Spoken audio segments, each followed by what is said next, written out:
right, listen up, Rotogrinders. It's the ownership report, rotogrinders.com for week 16 in the National Football League. And a happy holidays to all of you as we come up on that season of the year. My name is Chris Gimino, projected ownership analyst, and joined by Eric Beinfor, the closer. Beinfor, what's going on, man? You are the last guest on this show before the end of the year. Are you ready to close strong with absolutely all the information in front of you, ready to make all the decisions here on a Christmas Thursday? Yeah, and by absolutely all of the information in front of you, I mean literally none of the information that we're going to have to make all of our decisions off of. I was talking to Chop earlier today, and I do feel a little bit oddly like reinvigorated. That the NFL is kind of coming down the stretch, and the fact that a lot of these games are actually like kind of meaningful. We don't have as many, like tanking situations and stuff. Like even, the situation like the Lions and stuff, they're trying to win. I mean, they just boat race the Cardinals. And so that aspect is nice. I do feel like a little more positive about that. However, as we, right before we're recording this, we're getting hit with more and more COVID stuff with just, we don't even know. It's really tough to know how to gauge the slate, like almost until you get inactives on Sunday morning. We will obviously do our best here on this show, but I think a lot of it is a little bit theoretical at this point and kind of doing what if type stuff, because, you're only going to have an hour and a half before the slate locks once you actually know who's even playing on Sunday. So kind of going through, we obviously just got the Dalvin Cook to the COVID list news today, and we have issues with Tyreek Hill and Travis Kelce and all sorts of different guys, and certainly more to come, right? It's almost a lock that there will be more to come. So I think these types of shows definitely don't have all the information to make all the final decisions, but I think we can have good discussion on like kind of figuring out how to handle. You're really going to have to be locked in leading up to lock, and hopefully that's what we can help with. Yeah, I mean, we're all constantly dealing with all this changed information like never before. I mean, last week was just a complete bloodbath. All of my best ball teams got annihilated by COVID. Zero of I put 20% of teams through, and I got zero through. So the good news with DFS is we don't have that kind of pain to suffer through. We can actually make some changes and adjust, and that's what we'll do here at Rotogrinders, and that's what I expect all of you are going to have to do if you expect to succeed on Sunday. Now, at the quarterback position this week, starting with a look at DraftKings, Eric, I think that you're going to be looking at Jalen Hurts coming off a strong performance near the top of projected ownership. Of course, this early in this situation, we don't know exactly how it's all going to shake out, but I'll give you my best guess here on a Thursday. I think Hurts, followed by maybe Justin Herbert, will be the top two guys because he's got a matchup with Houston. Who do you see other than those two guys that could creep up towards the top and maybe fall in, say, the top one or two? Yeah, those two definitely stood out the most. The only other guy that I would mention would probably be Matthew Stafford. For whatever reason, the price has come down on him progressively, in recent weeks, and that's the one game that I think really kind of sticks out on this slate. I guess you have maybe Chiefs games are a little bit interesting, but they've kind of lost a little bit of their luster throughout the course of this year, and I just think, with the way the Rams are playing, obviously the Vikings have a even more condensed offense now, but a generally condensed offense. I think Stafford would be the other guy. I think it's a pretty darn clear top three between those three guys. Yeah, something special going on there between him and his top wide receiver right now. I mean, as far as NFL seasons that I can remember, that legendary connection. So you talk about what's happening here with Herbert. I mean, this guy, you look at last year's quarterback draft, and you just got a feel for the Dolphins here. Rumors flying about that they were going to take Herbert. Instead, the Chargers get him, and wow, just been absolutely fantastic. Looking like a good spot here for him to crush. You're getting his top targets back, and of course now no Austin Eckler. So you would have to think that this only increases the chances that they will rely on him just a little bit more. Not saying they'll abandon the run, but definitely a Herbert kind of game could be incoming. Yeah, I think.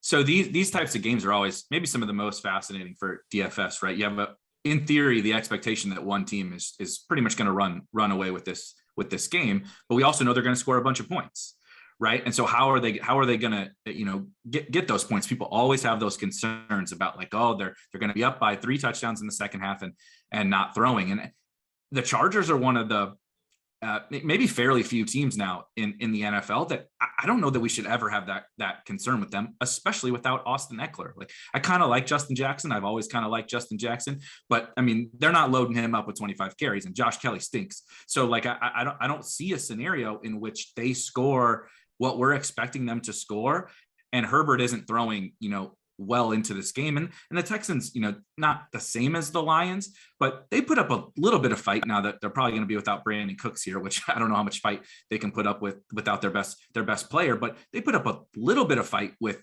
Davis Mills in there. So if you get just enough from the Texans, I mean, the ceiling is just through the roof here for Herbert. Of course, it hurts that Brandon Cook's not available, so you're looking at just absolute nonsense on the other side for the Texans.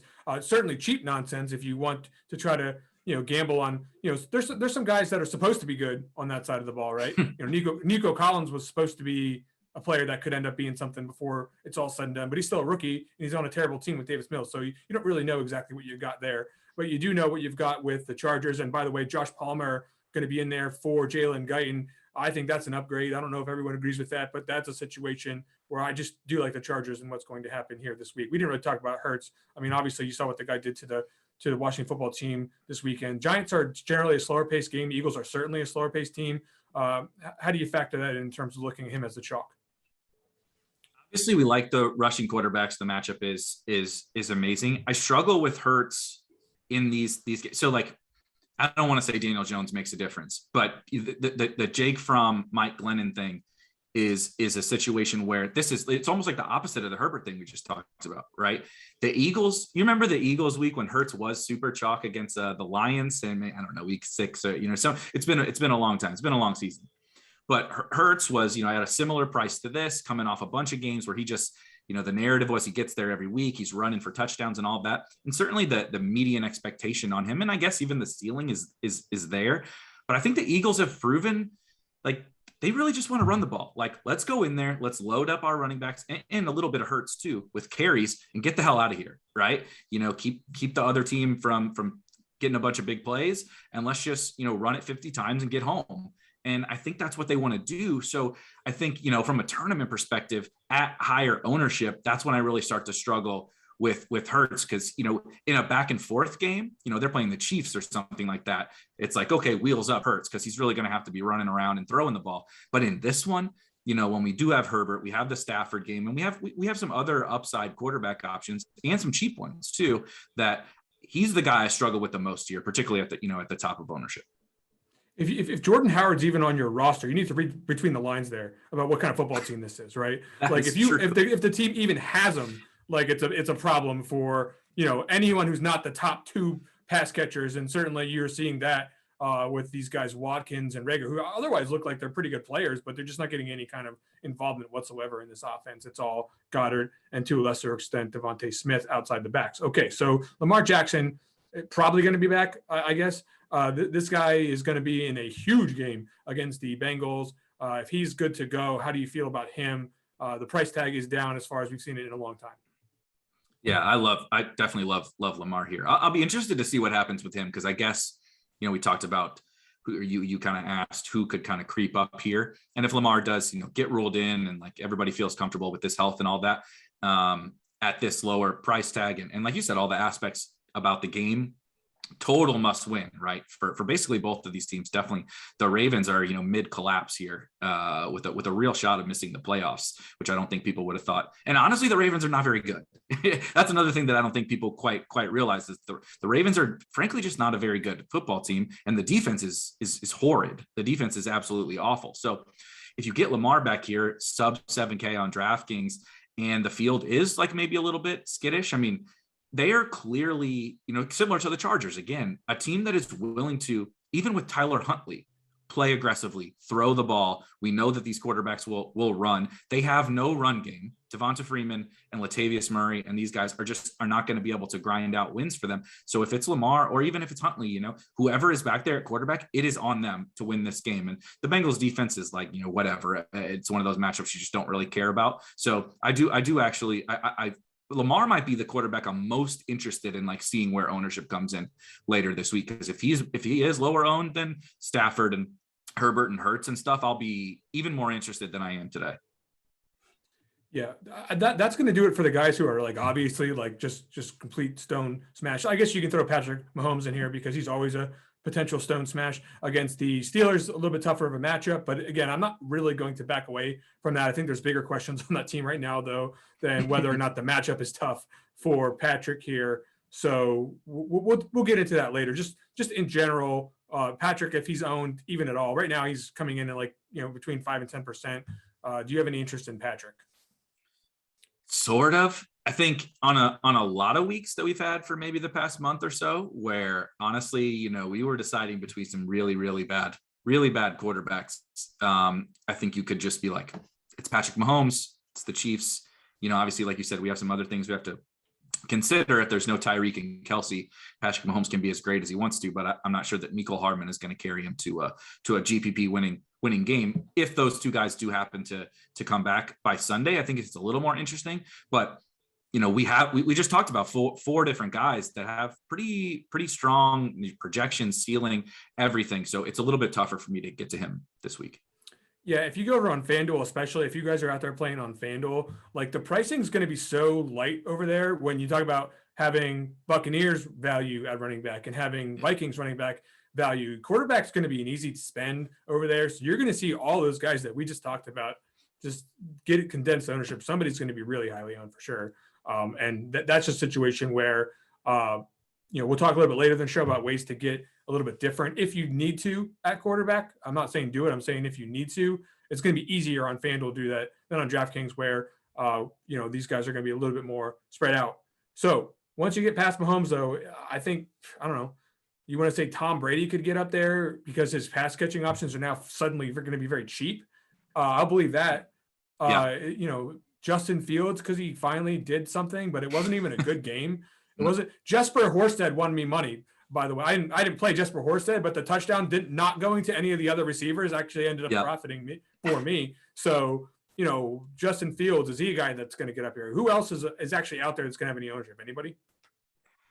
I don't think so. The only other guy I would mention would be Burrow. I think that game is fairly appealing. He has two fairly straightforward stacking options. And I think the narrative around the Ravens defense is, I was saying that their defense stinks. I'm not the only person that can see that they're down, basically all their starting defensive backs and some good ones from the start of the season. An interesting thing about Burrow, I'm quite interested in Burrow as well, but if he is like not going to be super owned, if you look back at last week in that Packers game, Aaron Rodgers probably could have had like 5 touchdowns.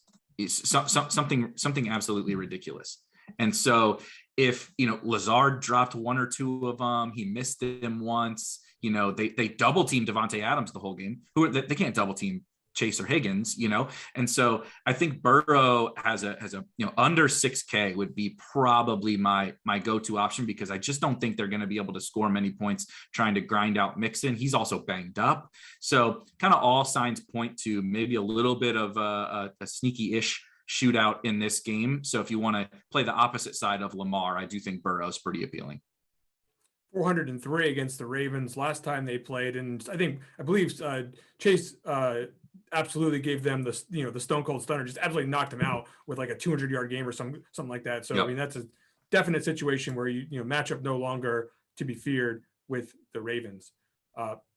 Coming up here this weekend, we got a lot of stuff coming out on Rotogrinders Premium. If you guys care to see what we're up to, especially with these ownership projections, as they will change all throughout the weekend. We got showdown stuff coming out. Get up into the right-hand corner and click on the premium section and try us out. I promise you will find something to like on Rotogrinders Premium. Now, at the running back position, there is definitely something to like here.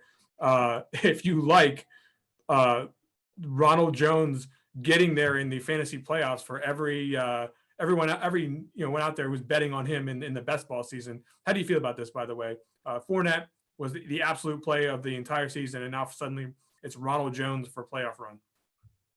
I mean, I'd be lying if I said I felt comfortable ever with anything revolving around Ronald Jones. I mean, the stuff that Arians has said about him, he said it earlier, even earlier this year. Well, I think he said he was like technically going to be the starter, and he still didn't do anything. He's hyping him up. I get it, right? They brought in freaking Le'Veon Bell, but like I see many scenarios in which Rojo does something stupid, like Rojo does, drops a pass, misses a blitz pickup or whatever, and Brady just goes out and slings it 50 times. Even though this matchup is absolutely set up for Ronald Jones. Carolina passing defense is fairly decent, right? I know AB is back, but there's no Godwin, so it's set up for Ronald Jones. But, I'd be lying if I said like I felt really comfortable if he's going to come in super owned, because I'm still not expecting a lot of pass catching. And I'm not sure that anytime, you haven't like a fragile type of situation, and maybe I'm just being, overly dramatic and it's not as fragile as I think, but I just tend to think about, you get to these backup running backs, guy like Tom Brady back there, right? The coaches can say whatever they want, but ultimately this is Brady's show. And if he doesn't feel comfortable with what Rojo is doing back there, he still might play and Brady just might throw, or they might go to somebody else here.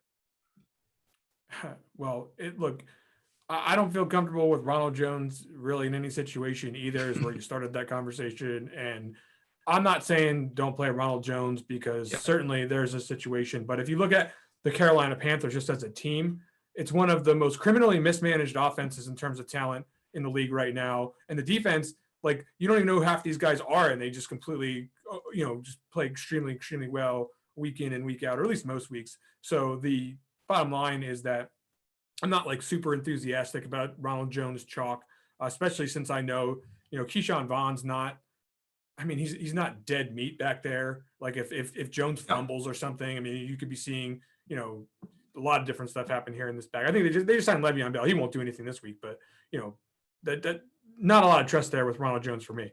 Alexander Madison's a different story. Matchup is not fantastic against the Rams, but matchups don't matter in NFL DFS. It's the opportunity that we are looking for. Kenny Wangu certainly not going to get back there for significant snaps as long as Madison is in shape and not badly damaged by the COVID virus at this moment in time, which I don't think we actually know. But assuming that's the case, we can expect a pretty big workload here for Madison, right? Yeah, definitely. You just get these situations, right? Like the difference in talent from Dalvin Cook to Alexander Madison is what? Negligible at best. Dalvin's probably a little bit better, but nothing to where, especially at running back that we care about. And if Dalvin Cook were 6.8K on DraftKings in this matchup, we would be like, oh my God, how are we playing Dalvin in 100% of lineups or 95% of lineups? And so it's a fairly similar situation for Madison. And that's part of why, like, the Ronald Jones thing, we'll probably get to some other running backs, are a little bit kind of sketchier for me, is you have this guy, and like Mike Zimmer is just he's gonna run, and he probably believes, and maybe rightfully so actually, is his path to winning this game is pounding the rock, right? Keep it away from Stafford and the high-powered offense, right? He's a traditional old school coach. And he might even be right about that. So Madison is just going to get all the opportunity. There's probably no better bet. I actually would almost guarantee there's no better bet for 100 yards and a touchdown at running back on this slate than him. So he's definitely going to be a tough fade. The only thing I will say is, it probably comes down to a lot more roster construction. We do have a fair, you can save a little bit more with some different guys that we'll get to, Ronald Jones being one of them as well. If you really want to, Cooper Kupp's expensive. His teammate Justin Jefferson's expensive. There's some good wide receivers, obviously the elite tight ends. So it's a little bit more of a roster construction than obviously some game theory aspects to Madison, but like you said, I don't care about the matchup. He's going to project for the most raw points on the slate at running back at 6,800. What's not to love? Yeah, you mentioned Mike Zimmer being a boomer. I actually accused him of being a boomer in NFL alerts chat this week, and then I accidentally Googled him and saw who he's dating, and I said, "Whoa, boy, this guy." Hat tip to this guy. Stay young out there, Mike Zimmer, and definitely pound the rock here with Alexander Madison this coming weekend. Okay, so no Austin Eckler. We got Justin Jackson checking in as chalk. I think these guys are going to be, upwards of 20+% owned this week. All three of the guys we just talked about. Jackson, I assume, again, we'll see how the projections play out by the time it's Sunday morning. But if he's, above, 13 fantasy points where we have him right now, you're going to be finding Justin Jackson on a lot of teams at 4,200, and that's just the way it is. You mentioned Josh Kelly stinks. So it's not that Justin Jackson's going to get a ton of touches, but I do think that he's more likely for passing game work. and just in general more likely to get in the box here. So against Houston especially. So not what's not to like here about Justin Jackson other than the ownership. Yeah, same thing. And I definitely have a little bit of bias. I've been kind of a little bit of a Justin Jackson stan. He can't stay healthy is actually, I don't think it's a talent issue really with Justin Jackson. He has just gotten banged up throughout his entire career. He's actually been fairly effective in any sort of, limited duty that he's ever gotten. And we've even gotten a couple times similar situations to this where like Eckler, other guys were out. I think Melvin Gordon back in the day, and he would step in and he would play fine. The issue is just fairly similar to Ronald Jones. Not that I'm expecting Justin Jackson to like get benched. That's a little bit more of the concern with Rojo. It's just that, I mean, I can't even guarantee that he's going to get the most touches in this backfield. Like, we are making that assumption, and I think it's the most logical assumption. I also totally agree that he's the most likely guy for passing work, which is maybe the most important thing here. But I assume they'll call up Larry Roundtree, right? And when they do have Josh Kelly, and maybe those guys are the goal line backs, right? They're a little bit bigger guys, and maybe they play a hot hand. Maybe Roundtree, which has happened actually this year, Roundtree rips off a big run. The next thing you know, he gets the next 2 series. And there are enough running back plays here that I think are reasonable that, if we get Rojo and Justin Jackson as super, super chalky plays with like actually some real fragility, when we have like some other like real workhorses basically on the, Madison is obviously the keynote one, but there's other guys too that I think are pretty strong. So that's where I struggle definitely on this slate, is when we start to get some fairly strong projections and some fairly strong plays. And then you're playing these guys that, they definitely have a lot of downside and fragility to their projection and their role overall. Yeah, I mean, those are some good points here for sure about the uncertainty in the backfield for Los Angeles. But I will say that it's probably not going to stop me from getting him on one team at least. But it is a little concerning that there's a hot hand situation at large here. And you mentioned Larry Roundtree jumping into the mix to throw a little bit of risk on that Justin Jackson fire. Now, if you rewind the clock 13 months, you can just picture the daily fantasy community and the fantasy community in general. That GIF where they're carrying the casket and dancing. Inside that casket was David Montgomery, and all of a sudden, this dude just slapped everyone. Said, "Not so fast." I'm a yards created king. I can keep my plays alive better than my opponents can bring me down. And all of a sudden, we're looking at David Montgomery as a very reliable asset in daily fantasy. Guaranteed all the touches in the backfield, pretty much guaranteed to have the first crack at the goal line, and very useful in the passing game at times. And now you've got a matchup with Seattle. So how do you feel about 5,700 David Montgomery? All things considered, probably would have been one of the chalkier plays if we didn't have this other value open up. Yeah, the other thing about him is I don't think people quite realize the extent to which he's a workhorse on this offense. Not even just the things that you said. Like, everybody talks about Najee, right? Najee's like the one guy now that, plays every snap and plays third downs and goal line and all that. Montgomery has ceded a few snaps here and there to Khalil Herbert or Damian Williams, but it's basically his backfield. And like you said, he plays goal line, he plays third downs. He's a little bit better than, the DFS community like to maybe give him credit for. Again, I guess I'm just throwing shade at all these chalky running backs aside from Madison. The issue is just that offense. Like, I mean, I'm still a little bit bullish on Justin Fields long term, but I'm certainly not bullish on Matt Nagy long term. Not really bullish on their weapons.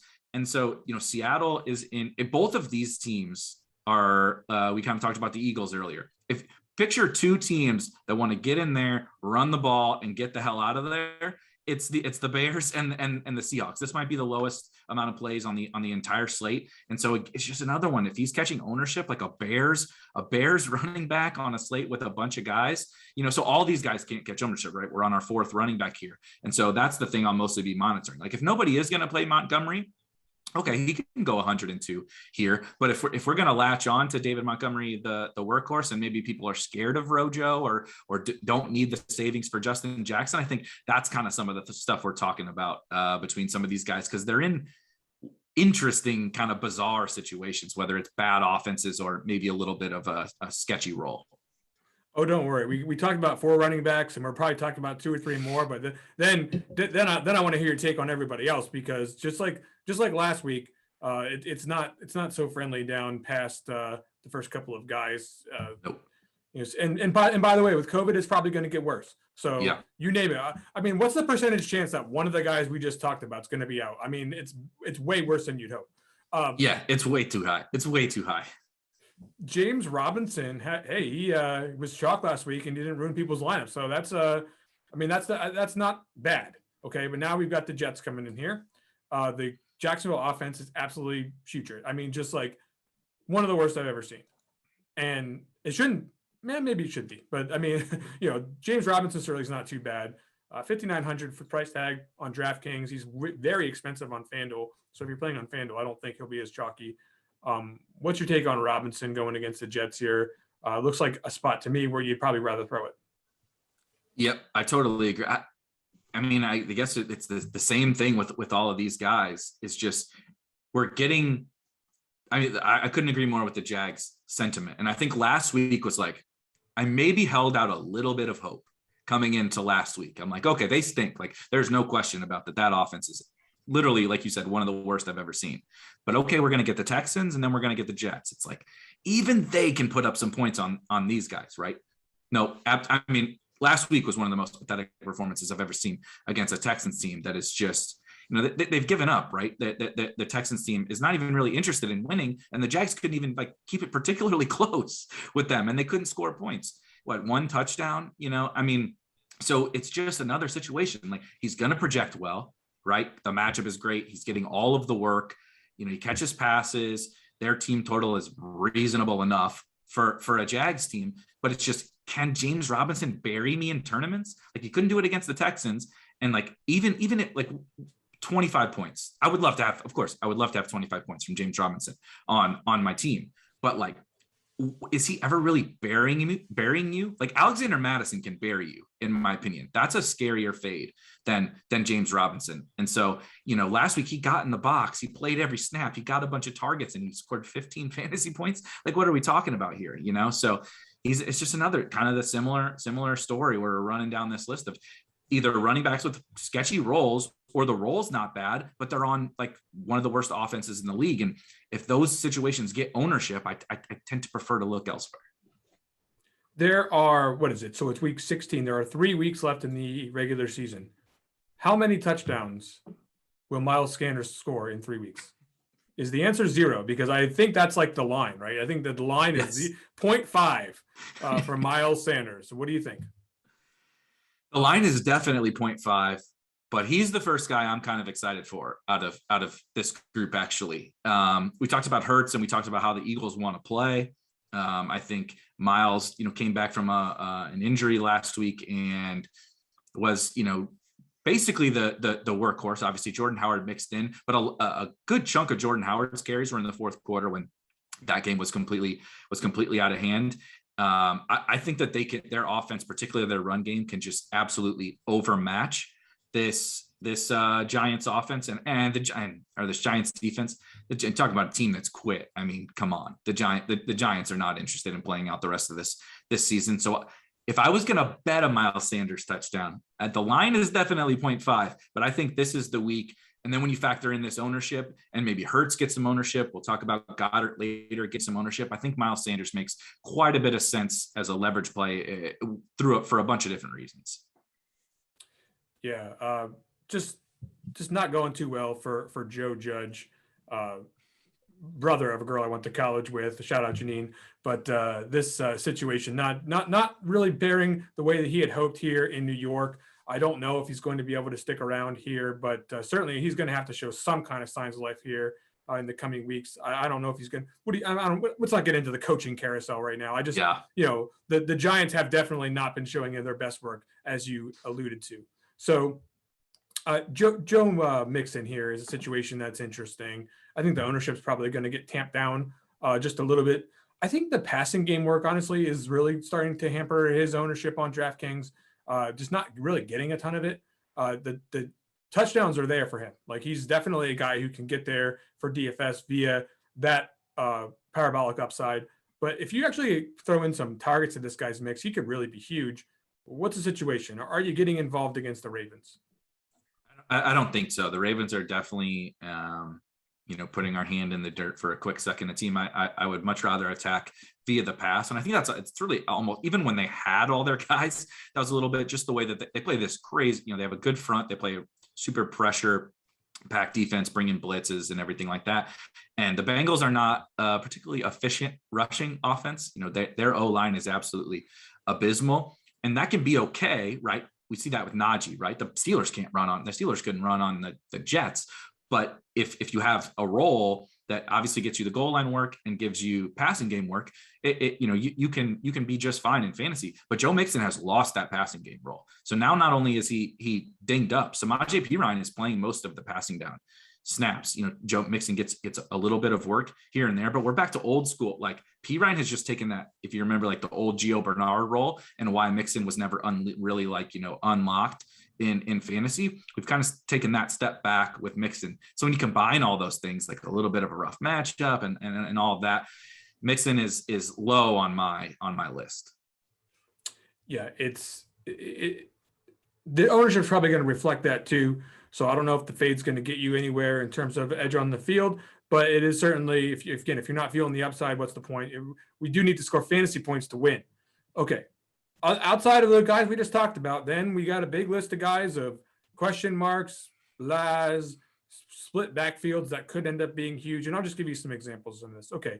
So just guys we don't really know what to think about. I mean, Michael Carter against the Jacksonville, he's not it's the other Michael Carter who's out with COVID, right? Not this Michael Carter. Yes, I think that was the corner. That was, yeah. So, I mean, he could be loaded up here against Jacksonville, and the matchup is certainly pristine for that. But Jets running back, not going to fall over ourselves. I mean, Najee Harris, this guy's like good for like every snap and like 0.005 fantasy points per snap or something. I mean, this guy just cannot get huge games going so far in his career. And the Kansas City matchup earlier in the year was a lot better than it is now. So I don't think people are going to be excited about that. Patterson, he's scoring touchdowns. I'll give you that. The matchup's great. So what about Patterson? Give me a quick take on Cordell Patterson, then we'll move on to the wide receivers. Yep, he's my favorite guy probably of the rest of these guys. Matchup is obviously great with the Lions, no matter how many cool hype videos we see of Dan Campbell on Twitter after wins in the locker room.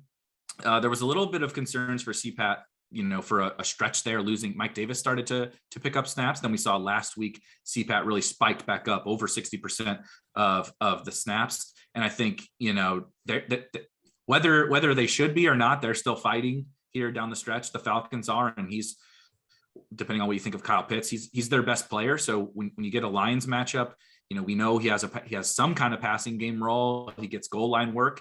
We've seen 35 plus point fantasy games before, whether that's fluky or not. The upside exists on a guy that they'll throw him goal line fades, and he's a running back. So I think he has a ton of upside at reasonably low ownership. So I'm pretty excited about him actually. Yeah. So that's going to do it for the chalkier running backs. Let's get to wide receivers so we can have some time for low owned plays. So before we talk about Cooper Kupp, one place you might want to examine the prop for Cooper Kupp is Thrive Fantasy.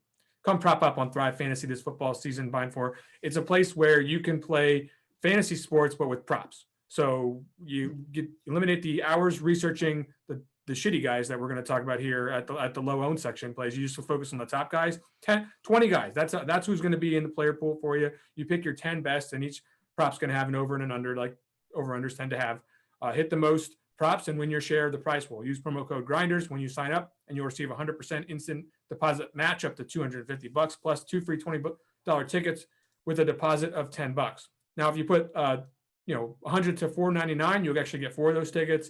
If you get to $500, you'll get 6 free tickets. Download the Thrive Fantasy app in the Play Store or in the App Store. Visit thrivefantasy.com, sign up, and prop up today. And like I said, Cooper Kupp's the guy who's going to be on there because it's only the studs over there. And if you want to play Cooper Kupp, you're going to have to play 9,100, and that seems like a bargain. So what are we talking about? We're playing Cooper Kupp again, right? Yeah, I don't have much to really even say about Cooper Kupp. I think the only thing to consider is like any sort of possible leverage. We didn't talk about like Sony Michel or something, and I'm not particularly fascinated by that situation. But the only reason, especially depending upon the field that you're in, maybe if you're in a smaller field tournament or something, and we might see some absolutely insane ownership for a $9,100 guy. You can start to, there starts to become a tipping point in terms of some of these other Rams guys as leverage. But I mean, what the matchup is great. Everything, you can't say anything negative about this guy. He's a very different looking version of old school Calvin Johnson. Totally not worth over talking about Cooper Kupp here. He's going to be very highly owned, especially on FanDuel. But just go ahead and I mean, you can afford him on FanDuel is why he's going to be higher on, even though it's not PPR. Yeah. But what are we talking about here? I mean, go listen to another show if you want to hear about what's, whether or not you should play Cooper Kupp because of the ownership or whatever. Even though that's generally what we talk about here, I'm just going to say he is going to be in line for a huge fantasy score every week. And if you're one of these bros out there who thinks that playing the ownership game means fading an absolutely massive probability play, by all means, go listen to those people. I'm not going to tell you that. He's been a stud all year. Matchup with Minnesota tends to lead to blowout games, situations where guys go off in fantasy. So Cooper Kupp looking pretty good again. Now, I have more concerns about Antonio Brown, who should be chalky if he is 4,900 and expected to score somewhere between 13, 15 fantasy points on a median basis, depending on who's doing the projection. The issue that I have with him is that he has not been around for several weeks. He is someone who has got a certain number of issues to begin with. And, he's 33 years old. Is he going to walk in here and just get a full complement of snaps just because these other guys are out? Or are they going to rely on the guys that have been in the building for more time than he has? I mean, what's the situation here? I mean, I think in general, we can trust that he's going to play a good amount, but is this a full-time player we're talking about with Antonio Brown? Yeah, see, I don't really think so. I mean, I certainly get the appeal of AB, but I think he was never, and now granted this was with Chris Godwin, but even when like Godwin Evans would get banged up, he's a little bit of a role player, right? Like let's call it 65% of snaps or something like that with, upside of 70 to 75. And I don't really see that changing. Maybe there's a couple more targets, but like you said, he's older. He's been out of the, I think all that, he looked good earlier this year. I'm not denying that he's still a good football player. All the reports are that, he looks great and blah, blah, blah, but he had an ankle injury. Then he's had his suspension issue. I think that there's a lot of reasons to think like, okay, he can have a good game and he's probably in your cash game lineup, but it's kind of similar to some of those running back things. Like, if he doesn't catch a touchdown, what are we even talking about here? And I don't think he's the guy without Godwin that you're like, oh my God, he's going to come hang a Cooper Kupp line on me. He can catch a bomb or something like that. But I would be more concerned about like, Gronk catching 3 or Evans catching 3 or, something like that than AB. So if he's going to be this owned, I tend to lean a little bit away from him just because of all the uncertain things you brought up. Unrelated, but never forget he froze his own feet in his hyperbaric chamber. So gave himself frostbite. Just can't get over that story. It's just crazy to me. Okay, I like that you said what? How did you phrase it? That he has some issues or something like that. That you phrased it. You said it very, very PC. Yeah. I mean, he's definitely not the most stable person in the league, and that's an understatement. Tyreek Hill is a player who might not even play this week because I guess he's on the COVID list. But we don't seem as concerned about this as we do with other players for some reason. Yeah. Why are we not? Why is he still in my projections? Why aren't we taking him out? I mean, I don't have any read. Like, I guess I don't know how anyone can have any read on the COVID situations. I did see just a quick side diatribe. Somebody mentioned, the Browns had all of they got their game pushed back, right? Obviously, because they had so many COVID issues, got pushed back 2 days, and they still only had one guy return from the COVID list, even though the game got pushed back, which is like, so why the hell did we push the game back? But I guess I'm trying to use that in a little bit of logic on if these guys are going to play. But I mean, how the hell does anyone know? I don't think anybody can really come up with any real true educated guess. To your point though, it has me a little bit interested in like, no one, even if those guys play and we get the Shefty bomb overnight, right? On Saturday night, everyone's been planning for those guys to be out. And so now you're going to give me Tyreek Hill and Travis Kelce, like I said, the matchups, whatever, it's fine at like, especially with Cooper Kupp up there. I mean, what are these guys going to be? The lowest ownership maybe they've ever had in the history of DFS. So I think it's an interesting situation, but I am kind of planning for them to be out. But it's another one of those Sunday morning, like when Sunday morning comes around, you better be prepared to think this one through. Look, we know who's hanging around DFS these days at the end of the year. Time for it's not the guys who are not following along. And if they're back, they're not going to be the lowest owned guys in DFS, especially on FanDuel, where are you going to spend? Is Cooper Kupp going to be 90% owned over there? Yes. Yes. He might be, but Tyreek Hill is going to get some ownership there. I mean, there's nowhere to Kelsey, spend. And Kelsey's the tight end. So I think FanDuel is the one where DraftKings, it could be a little bit more interesting because, you have money to spend, but it's a little bit tighter. FanDuel, if they get ruled in, everybody's going to put them in their projections, and they're definitely going to pop. So for what it's worth, the guys in chat were telling me that they think there's some optimism that both of those guys can come off the list, which is why they're actually in the projections and why they actually still have ownership projections. But if I take these guys out of the ownership projections with the numbers they're getting, they're just going to skyrocket Cooper Kupp. It's going to anyone who costs money that you want to play, Keenan Allen. I mean, these guys are just going to start going through the roof. So that's the kind of week we're looking at here if we lose those guys. Really quick, what have you done? What if on like a Hardman or anybody like that? If you were to pull them out? You don't want to do that yet? I have not allowed my mind to get there yet. I mean, one terrible situation at a time. I mean, you're talking about Byron Pringle, Demarcus Robinson. I mean, what is Josh Gordon going to emerge from the grave if that happens? I mean, there's a lot to think about here as far as the Chiefs are concerned. But I would say that the running backs will end up being people that we're interested in as well. But God, don't even joke about that. Okay, so Marquise Brown. Boy, 5,800 is a pretty good tag for him. You mentioned not being scared of the Bengals as a matchup. Fantasy points wise, maybe we're aggressive at 14 here. I don't really know where everyone's at as far as what we think he's a pretty good way to go this week. How are you treating Marquise Brown? Yeah, on one hand, I love the price.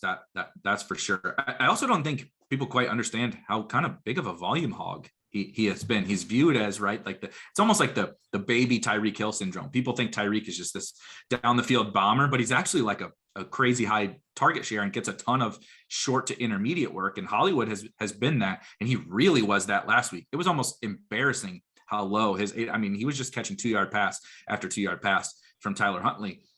Will that happen with Lamar? I don't think Lamar will lock in on him on these little 2-yard checkdowns quite as much. Lamar, I think, will push the ball down the field, but that also is what unlocks his upside. So he's also the kind of guy if you're interested in this game, whether you're playing Lamar or you're playing Burrow, he's the kind of guy I really like in these kinds of games because you just get these lid lifters that just open the game up, right? You get the 160-yard touchdown. We saw you mentioned it with Chase earlier, right? He had 200 yards with an 80-yard touchdown. The next thing you know, there's 40 points on one side, and it just speeds that game up. It's like the anti-Bears Seahawks that we talked about earlier, right? There's no way that game is getting sped up. But in this, you get one big bomb, then maybe you get one on the other side, and the next thing you know, that's the game you have to have in tournaments. So that's a big reason why I like him too. Going to fly through the rest of these guys. So I think we're playing the Chargers for playing Justin Herbert. I'll get your take in a second on whether we're playing him if we're not playing Justin Herbert. Justin Jefferson is God. I mean, the matchup's not fantastic, but I mean, where else are they going with the football? It's him. It's the running back Madison, and then if Thielen's around, they'll probably get him mixed in to this particular group as well. But Jefferson's a complete beast. I don't think we're worried about Jalen Ramsey or anyone else on earth when it comes to playing him. So if you're stacking that game, that could be an interesting run back. Looks like you got him tagged here for your conviction play for the week. Nico Collins is 3.4. I tried my best to make sure that the passing efficiency was down as far as it could possibly go in this matchup with the Chargers and having no offensive weapons. But even so, Nico Collins still looking like he's going to have to get approached double-digit fantasy points on a median basis. And at 3.4, that's a play that's, he could be higher owned if there wasn't so much other value on this particular week. And I still expect you'll see him in a good number of lineups. Mooney, I don't know. I mean, he's mid-priced. Same with DJ Moore. He was trying to get a lot of ownership, and they're going to throw the ball a lot here. I mean, these two mid-priced guys, Mooney and Moore, they could see some ownership. And then, God, RIP Allen Robinson. He's 4K. Questionable tag right now, but he's 4K buying for. Is anyone playing Allen Robinson? No, but can you? I would love to sit here and go on some rant about Allen Robinson, like, oh, this talent is too good, the matchup is good, blah, blah, blah. But what are we doing here? The guy, you have to show me something at some point throughout the entire year, at least signs of life. And maybe, we can convince ourselves on the BS, air yards and all that kind of. it's nothing. There's not a metric you can point to that says he should be more than 4K. And like we talked about the Bears offense. Why am I wasting? Why? I don't know. There's too many other options, right? And there's going to be more. There's going to be more that open up by Sunday. I just don't want to mess around with it. Anyone else that you think is going to be chalky here? So we mentioned the Chargers real quick. Are you playing them if you're not playing a Keenan Allen stack? Or Justin Herbert stack? I don't think so. Not if I'm not playing Keenan, and it wouldn't be because they're not good plays, but I think you can probably get raw points projection somewhere close enough with let Chase, right? Just play Jamar Chase or play T Higgins or play Hollywood or something like that if you're attacking that game, as opposed to like a one-off Keenan Allen. So I think no. I think we could talk all day about wide receivers if we had the time, which we don't. What we do have time for is to get over to Rotogrinders and click on the DFS OGs League. Get in there and play against those guys. Notorious Head Shopper, Beer Makers fan. Get your share of what's going down in the OGs League on FanDuel. On our homepage, we got a link there. Go hang out with those dudes. Hang out with probably hang out with Dallas Goedert though too, because if you are playing the idea that the Eagles are going to go ahead and do well in this game like they did against the Washington football team, Goddard's like pretty much the only show in town. He looking like the guy we thought he was. Is he going to do it again as chalk? I hope not, because I probably won't play him. But hard to like really say anything negative about Goddard, because he's the guy. Even with everything, like I kind of gave my take on the game and how the Eagles want to approach this game. He's the one guy that's almost like immune to that, right? It's not like they're going to throw it 5 times. This isn't the Patriots game plan in the wind. They're going to throw it just enough. And like, it's him. He's the passing offense. He's the red zone passing offense. So I definitely get he's a tough fade. I would just be making sure I'm smart about how, like, I don't really love like a one-off Dallas Goedert, because I'm not so certain that makes sense in tournaments. But I think if you're being smart about how you're playing him, obviously at 5.1, he looks really good. Kelsey, if he's out, we won't discuss Travis Kelsey here. I think that's going to boost the ownership of guys like Gronk and Mark Andrews on this slate. So I expect both of those guys to have a pretty good amount of ownership. I think both of those guys are well merited as high upside fantasy plays at the tight end position, but I think you're going to have a bunch of people along for the ride if you play those guys. But they score touchdowns, and we like that for daily fantasy. Komet 3.3. He's probably the best cheap guy that I see here. Unless I'm viewing this wrong. Is there anybody on the cheap side that you think is going to be chalky? Not that I think is going to be chalky. And Komet gets just a bunch of volume, so he's always going to project well. But it's same Bears, wash, rinse, repeat at a new position with a Bears guy that they're all just cheap, so they project fair enough. But like, how much do I really want to invest in that offense? If you're not playing Goddard, Gronkowski, or Andrews, you're probably, and if Kelsey is, of course, Kelsey, if he's in, you're not really going to be looking at a bunch of ownership at the tight end position. So not really a lot of discussion game theory wise for whether the plays or the fades there. Certainly if you're playing it from the low owned angle, hey, who can we play at low ownership to maybe get there in these big tournaments? Maybe we'll talk about that in a couple minutes. Okay. So the defenses right now, early, this is still all pretty early, but the Falcons are showing up as possibly high owned against the Lions. The Bears are showing up against the Seahawks. And looks like the Chargers against the Houston Texans are the top 3 on the board at the moment. Is there someone else below this that you're seeing as a potential chalk defense that we may need to consider getting away from more often in the field? I don't think so. The only one I would maybe add is we did see people spend up a little bit more last week. And if we get into any sort of, situation where we have like more value opens up even more than what we're talking about right here. I do think the Eagles, people love to pick on the Giants. They're going to have one of Mike Glennon or Jake Fromm back there, which people love to, and rightfully so, love to pick on those backup guys. So maybe a little bit there, but no, I think it's definitely, and I was going through and running some optimals and hand building some teams and stuff too. And it was fairly clearly the spend down and then maybe the Chargers.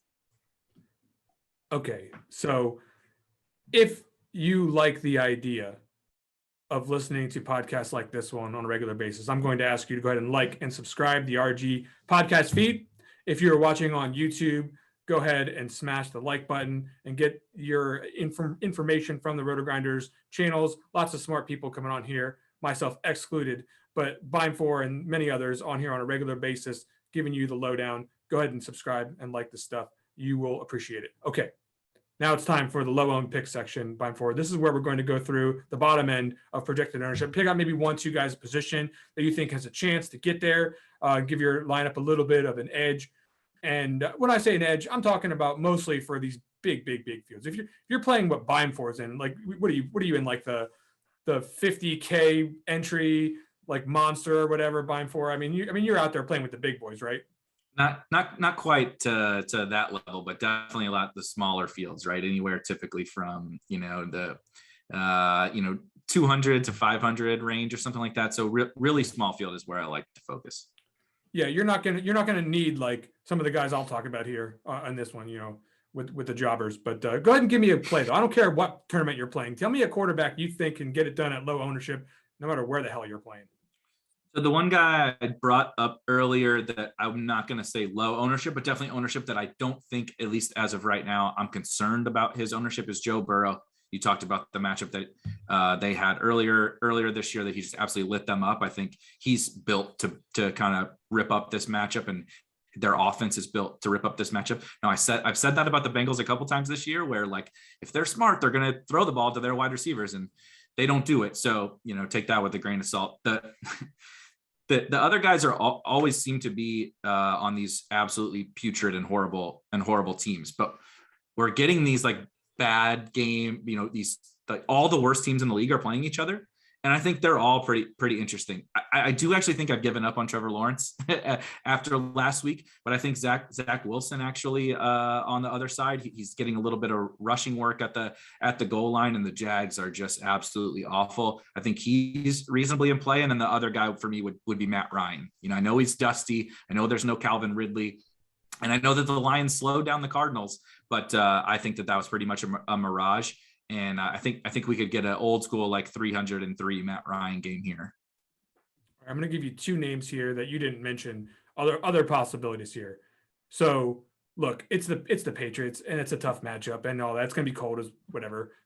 But Josh Allen's good at scoring fantasy points, and he's not going to be high owned. He's not going to be close to high owned this week. So if you like guys who can go for 304 and rush for 100 yards, probably not in the same game, but you're looking at a guy like Josh Allen. This isn't the matchup to get excited about, but if you're playing these big tournaments, get out there and get some Josh Allen at super low ownership. And here's a name that I wish I wouldn't say out loud.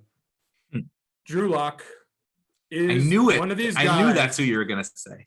Look, his one hand, he's going to like make an embarrassing interception or some terrible play, and you're going to say Drew Lock stinks. But this guy, if he actually strings together some of these plays that he's capable of making, these like wildly awesome throws and they're deep touchdowns to underperforming receivers who haven't done squat this year because they've been playing with Teddy Bridgewater. Drew Lock is the kind of guy who could get lucky in a game and actually string a couple of those plays together. You don't need a ton at 5,100 if you want a little bit of a unique roster construction. There's not a lot of guys that cheap that are that worthy of a play this week. I'm not in love with saying it out loud, but I do think it, and I'm sorry that I think it. Go ahead, give me a running back.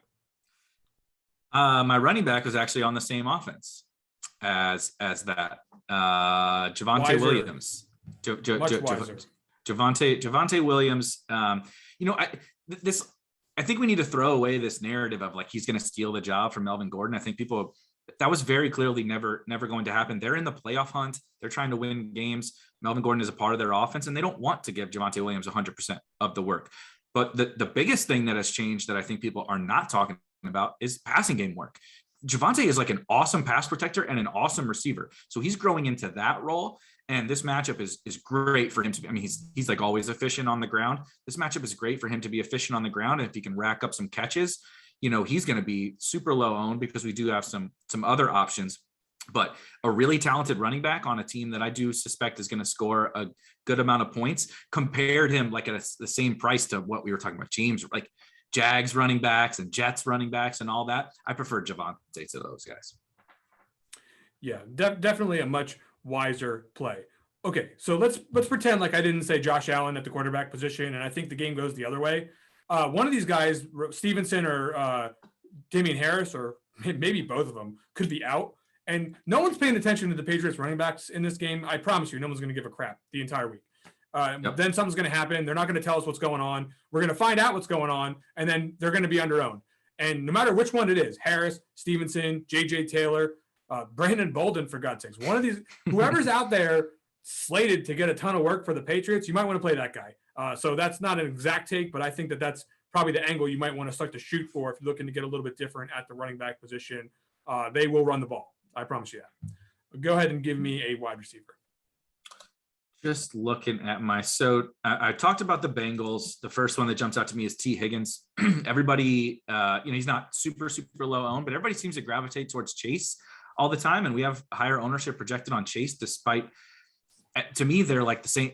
At worst, they're like the same play. And I guess Chase is sexier. He does make a little bit more big plays and stuff like that. But if you can get T. Higgins at lower ownership at a cheaper price in the same matchup, I really like going after that. I'm gonna throw two more. You mentioned Justin Jefferson, not low owned, but I think if anything, now with the Madison news, people will play Madison and people will spend up on Kupp. And then we do have a lot of other options. I personally don't foresee Justin Jefferson getting steamed up to a crazy level of ownership. And I'm not sure, even with Thielen back, I'm not sure people quite understand how good and how much upside he has. And then the other one, you don't have to play him in a fade Cooper Kupp lineup, but you were talking about in these crazy large fields. It's Odell Beckham. Odell has been pretty freaking awesome for the Rams. I don't think he's lost a ton of ability. And if you do happen to get the game where Cooper Kupp doesn't catch all the touchdowns, I promise they're going to score some touchdowns. And I think Odell's the one guy that very clearly benefits from maybe a situation where Kupp doesn't go absolutely nuclear. And you can play them both, of course, but he also makes for interesting leverage. I feel like dudes under 10% who can get 10 targets. I might throw Stephon Diggs into the mix. You can get more than 10 targets, that's for sure. And he's probably going to get a ton of targets this week if the Bills actually have the football. So again, I'll flip the scenario. This is not the scenario where the Patriots' backs are going off. But this is a situation, regardless of whether you play Josh Allen, where Stephon Diggs is going to be low owned because of the structure of this slate. And he's like, he and Cooper Kupp are not this different. Like, I mean, they're different the way it's been going this year. But last year, Cooper Kupp was Stephon Diggs. So go ahead and maybe consider doing that at the wide receiver position if you want to get a swerve. Any tight ends?